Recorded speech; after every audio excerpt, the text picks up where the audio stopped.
Now here's a little story that must be heard about the brother with the words sounds so superb. It started way back with these MCs. Now here's a little something on the history.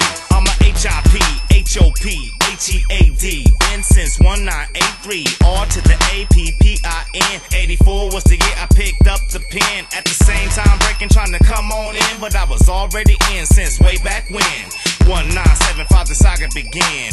R to the OBOTIN. 81 I was POPPIN.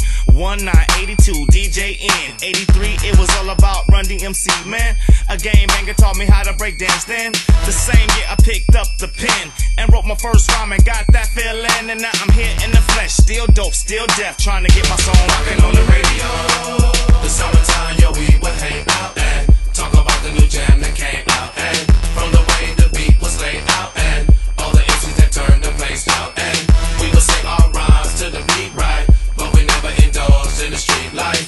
And now we all good to go. J5 is rocking on the radio. Yo, I was an inner city nigga, in my room I'd sit, popping off quick cause I could sing a little bit with my high top fade and matching outfits. But once the record hit, it's like, listen to this. Hip hop is the reason that a brother evolved, and I was so involved I ain't gonna lie to none of y'all. By the time I started rhyming in the late 80s, the drugs in Cali was crazy. 1989's the number. This is the summer on some get rich come up. Quest switch.